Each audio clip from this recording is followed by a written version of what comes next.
नमस्कार, आप देख रहे हैं इंडिया वॉच और मैं हूं वागीशा आपके साथ। और वक्त हो चला है बिजनेस वॉच का, तो चलिए शुरू करते हैं बिजनेस खबर के साथ। आने वाले सप्ताह शेयर बाजार के लिए बेहद अहम रहने वाला है। इस हफ्ते 5 बड़े फैक्टर तय करेंगे कि बाजार में तेजी रहेगी या गिरावट। सबसे पहले 3 से 5 अगस्त तक आरबीआई की मौद्रिक नीति समिति की बैठक होगी और 5 अगस्त को ब्याज दरों पर फैसला आएगा। निवेशकों की नजर इस ऐलान पर रहेगी। दूसरा, SBI, LIC, Bharti Airtel, ONGC, Nykaa, Idea और डिलीवरी जैसी बड़ी कंपनियां अपने पहली तिमाही के नतीजे जारी करेंगी, जिनका असर शेयरों पर दिख सकता है। तीसरा, अमेरिका और ईरान के बीच तनाव कम होने की खबरें वैश्विक बाजार का माहौल बदल सकती हैं। चौथा, कच्चे तेल की कीमतें अहम रहेंगी। अगर तेल महंगा होता है तो महंगाई बढ़ सकती है, जबकि कीमतें घटने से बाजार को राहत मिल सकती है। पांचवा और सबसे महत्वपूर्ण फैक्टर है विदेशी और घरेलू निवेशकों की खरीद बिक्री। पिछले सप्ताह एफआईआईएस और डीआईआईएस ने भारतीय बाजार में खरीदारी की, जिससे बाजार को मजबूती मिली। अब निवेशकों की नजर इन सभी घटनाक्रमों पर रहेगी, क्योंकि यही तय करेंगे कि आने वाले दिनों में शेयर बाजार किस दिशा में आगे बढ़ेगा।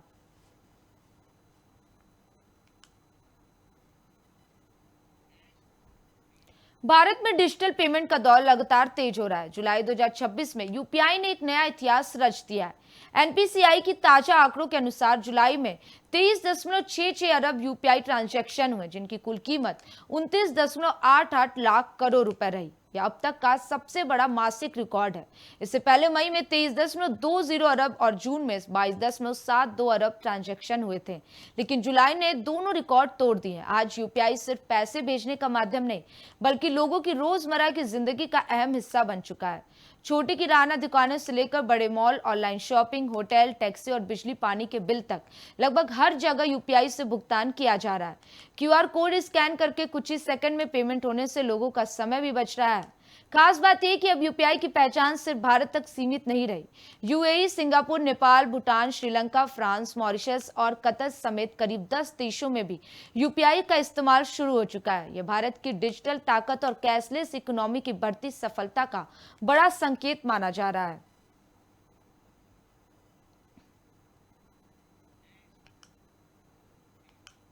क्या आप जानते हैं कि रोज सिर्फ 100 बचा के भी भविष्य में 1 करोड़ रुपए से ज्यादा का फंड बनाया जा सकता है।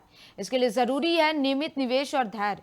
अगर कोई व्यक्ति हर महीने 3,000 की एसआईपी यानी रोज लगभग 100 रुपए निवेश करता है और इसे 25 साल तक जारी रखता है, तो उसके कुल निवेश सिर्फ 9 लाख हो गए। अब कमाल करती है कंपाउंडिंग।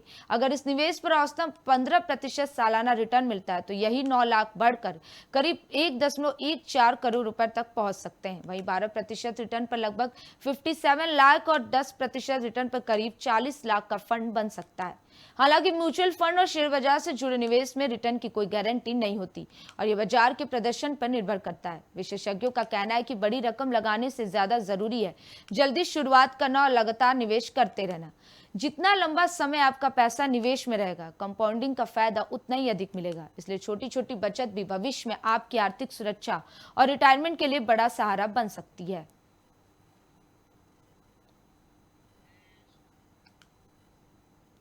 दुनिया के तेल बाजार से एक राहत भरी खबर सामने आई है। मिडिल ईस्ट में जारी तनाव के बावजूद होर्मुज स्ट्रेट से कच्चे तेल की सप्लाई फिर तेज होने लगी है। यही वजह है समुद्री रास्ता है, जहां से दुनिया के करीब 20% कच्चे तेल की सप्लाई होती है। पिछले कुछ दिनों में युद्ध और सुरक्षा चिंताओं के कारण तेल की आवाजाही धीमी पड़ गई थी, जिससे कीमतों में तेज उछाल देखने को मिला। अब तेल कंपनियों की शटल ट्रेन का नया तरीका अपनाया है। इसमें छोटे जहाज खाड़ी देशों से तेल लेकर होर्मुज से बाहर सुरक्षित जगह तक पहुंचाते हैं। वहां समुद्र में ही तेल बड़े टैंकरों में ट्रांसफर किया जाता है, जो आगे एशिया, यूरोप और दूसरे देशों तक सप्लाई करते हैं। हाल के दिनों में कई बड़ी शिपिंग कंपनियों ने फिर से तेल की ढुलाई बढ़ा दी। विशेषज्ञों का मानना है कि अगर ये सप्लाई लगातार जारी रहती है, तो वैश्विक बाजार में कच्चे तेल की उपलब्धता बढ़ेगी और कीमतों पर दबाव कम हो सकता है। हालांकि सुरक्षा जोखिम अभी पूरी तरह खत्म नहीं हुई है, इसलिए हालात पर दुनिया की नजर बनी हुई है। अगर स्थिति समान रही तो पेट्रोल और डीजल की कीमतों पर भी इसका सकारात्मक असर देखने को मिल सकता है। करीब 6 साल बाद भारत और चीन के बीच सीमा व्यापार एक बार फिर शुरू हो गया है। सिक्किम के नाथू ला दर्रे के हिमाचल प्रदेश के सिपकी ला दर्रे से कारोबार दोबारा शुरू होने के साथ सीमावर्ती इलाकों में नई उम्मीद जगी है। यह व्यापार 2020 में कोरोना महामारी और सीमा तनाव के कारण बंद किया गया था। नाथुला दर्रे पर आयोजित उद्घाटन समारोह में दोनों देशों के अधिकारियों ने हिस्सा लिया। इस साल 38 पंजीकृत व्यापारियों को व्यापार की अनुमति दी गई है। नवंबर तक हर सप्ताह सोमवार से गुरुवार के बीच व्यापार होगा। इस मार्ग से 36 तरह की वस्तुओं जैसे हस्तशिल्प, हथकरघा उत्पाद, धार्मिक सामग्री और रेडीमेड कपड़ों का आदान प्रदान किया जाएगा। सुरक्षा के लिए आईटीबीपी के कड़े इंतजाम किए हैं और पहली बार महिला आईटीबीपी प्लाटून भी नाथुला में तैनात की गई है। वहीं हिमाचल के शिपकी ला दर्रे से भी वस्तु विनिमय प्रणाली के तहत व्यापार शुरू हो गया है। विशेषज्ञों का मानना है कि यह कदम सिर्फ व्यापार ही नहीं बल्कि भारत चीन के रिश्तों में संवाद और भरोसा बढ़ाने की दिशा में भी अहम संकेत माना जा रहा है।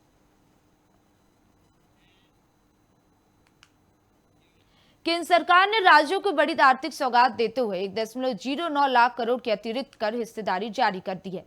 यह राशि 10 अगस्त को मिलने वाली नियमित किस्त से अलग है और इसे समय से पहले जारी किया गया है ताकि राज्यों के विकास कार्यों में तेजी लाई जा सके। इस फंड में उत्तर प्रदेश को सबसे ज्यादा 19,208 करोड़ रुपए मिले हैं। इसके बाद बिहार को 10,845 करोड़ रुपए, मध्य प्रदेश को 8,010 करोड़, पश्चिम बंगाल को 7,866 करोड़ और महाराष्ट्र को 7,022 करोड़ मिले हैं। राजस्थान, उड़ीसा, आंध्र प्रदेश, कर्नाटक, तमिलनाडु और गुजरात समेत कई राज्यों को भी बड़ी राशि दी गई है। सरकार का कहना है कि इस अतिरिक्त फंड से सड़क, पुल, अस्पताल, स्कूल, सिंचाई, स्वास्थ्य और ग्रामीण विकास जैसी परियोजनाओं को तेजी मिलेगी। इससे राज्यों पर वित्तीय दबाव भी कम होगा और विकास कार्य समय पर पूरे किए जा सकेंगे। दरअसल केंद्र सरकार अपने कुल टैक्स संग्रह का 41% हिस्सा राज्यों के साथ साझा करती है, जिसे टैक्स डिवैल्यूएशन कहा जाता है। इस बार तय किस्त से पहले अतिरिक्त राशि जारी कर सरकार ने राज्यों की विकास योजनाओं को नई रफ्तार देने की कोशिश की है।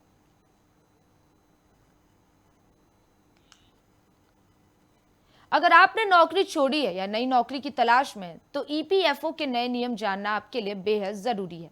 ईपीएफ स्कीम 2026 के तहत अब नौकरी छोड़ने के बाद पूरा ईएफ एक साथ नहीं निकाला जा सकेगा। नए नियम के मुताबिक अगर कोई कर्मचारी बेरोजगार हो जाता है तो अपने कुल पीएफ बैलेंस का सिर्फ 75% हिस्सा ही तुरंत निकाल सकेगा। इसमें कर्मचारी और कंपनी दोनों का योगदान, साथ ही उस पर मिला ब्याज भी शामिल होगा, जबकि बाकी 25% राशि तभी मिलेगी जब कर्मचारी लगातार 12 महीने तक बेरोजगार रहेगा।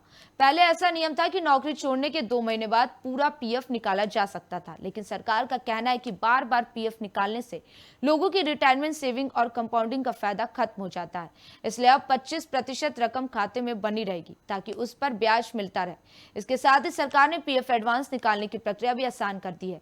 विशेषज्ञों की सलाह है कि बेरोजगारी के समय सिर्फ पीएफ पर निर्भर रहने के बजाय इमरजेंसी फंड भी जरूर तैयार रखें ताकि जरूरत पड़ने पर आर्थिक परेशानी का सामना न करना पड़े।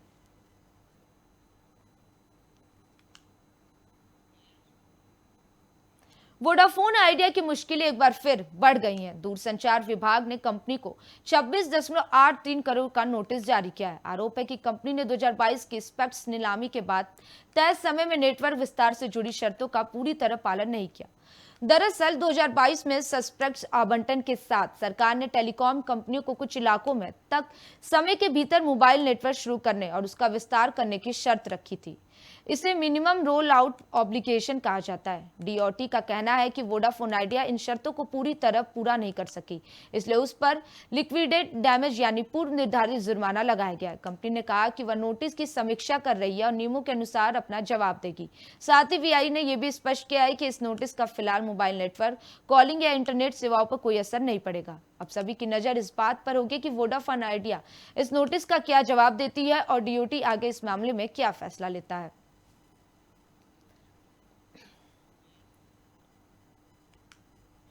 अगर पेट्रोल आज 125 रुपए प्रति लीटर होता तो क्या आप भरोसा करते हैं? केंद्र सरकार का दावा है कि इथेनॉल ब्लेंडिंग योजना की वजह से ऐसा नहीं हुआ। सरकार के मुताबिक जब अंतर्राष्ट्रीय बाजार में कच्चे तेल की कीमत $135 प्रति बैरल तक पहुंच गई थी, तब भी दिल्ली में पेट्रोल करीब 94.77 प्रति लीटर था।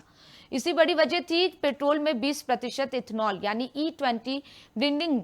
सरकार का कहना है कि इस योजना से लोगों को संकट के समय करीब 30 रुपए प्रति लीटर तक की राहत मिली। इतना ही नहीं, देश ने 1.97 लाख करोड़ रुपए की विदेशी मुद्रा बचाई और 316 लाख मीट्रिक टन से ज्यादा कच्चे तेल आयात की जरूरत भी कम हुई। इस योजना का फायदा किसानों को भी मिला। सरकार के अनुसार गन्ना, मक्का और अन्य फसलों से जुड़े किसानों और डिस्टिलरी उद्योग को 1.66 लाख करोड़ रुपए से अधिक का भुगतान किया गया। साथ ही 950 लाख मीट्रिक टन से ज्यादा कार्बन उत्सर्जन कम होने का भी दावा किया गया।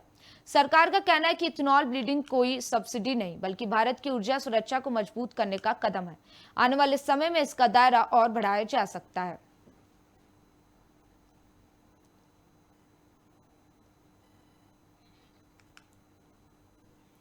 मिडिल ईस्ट में बढ़ते तनाव के बीच भारत के लिए राहत की खबर सामने आई है। इंडियन ऑयल कॉर्पोरेशन ने साफ किया है कि फिलहाल देश में कच्चे तेल की सप्लाई पर कोई बड़ा खतरा नहीं है। कंपनी के पास अगस्त और सितंबर तक पर्याप्त तेल का स्टॉक मौजूद है।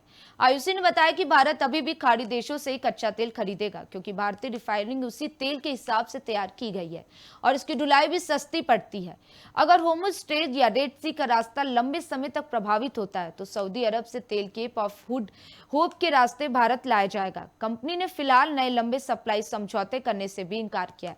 साथ ही भविष्य की जरूरतों को देखते हुए एलएनजी आयात के लिए 2 बड़े गैस कैरियर जहाज खरीदने की तैयारी की जा रही है। इससे भारत की ऊर्जा सुरक्षा और मजबूत होगी तथा आम लोगों को फिलहाल पेट्रोल डीजल की सप्लाई को लेकर चिंता करने की जरूरत नहीं है।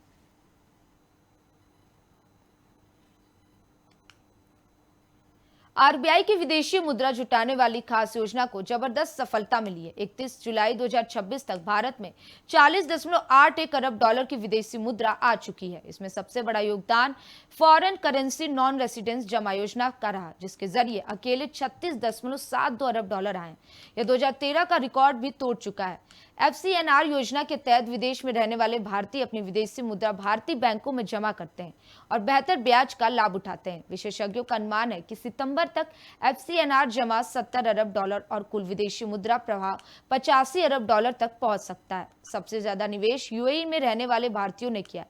इससे भारत का विदेशी मुद्रा भंडार मजबूत होगा, रुपए को स्थिर रखने में मदद मिलेगी और वैश्विक आर्थिक चुनौतियों से निपटने की क्षमता भी बढ़ेगी।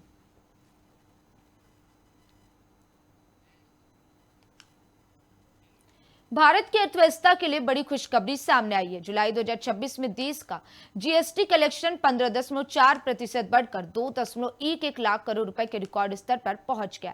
सरकार के मुताबिक घरेलू कारोबार और आय से मिलने वाले टैक्स में बढ़ोतरी इसकी सबसे बड़ी वजह रही। रिफंड जारी करने के बाद भी सरकार का net GST collection 1.81 lakh crore रुपए रहा, जो पिछले साल से करीब 16% ज्यादा है। हरियाणा, गुजरात, तेलंगाना और उत्तर प्रदेश जैसे राज्यों में शानदार प्रदर्शन किया, जबकि कुछ राज्यों में गिरावट भी दर्ज की गई। विशेषज्ञों का मानना है कि मजबूत जीएसटी कलेक्शन इस बात का संकेत है कि देश में कारोबार और आर्थिक गतिविधियां लगातार बढ़ रही हैं। हालांकि आयात से मिलने वाले टैक्स की तेज बढ़ोतरी यह भी दिखाती है कि वैश्विक व्यापार का असर भारतीय बाजार पर बना हुआ है। ये आंकड़े भारतीय अर्थव्यवस्था के लिए सकारात्मक संकेत माने जा रहे हैं।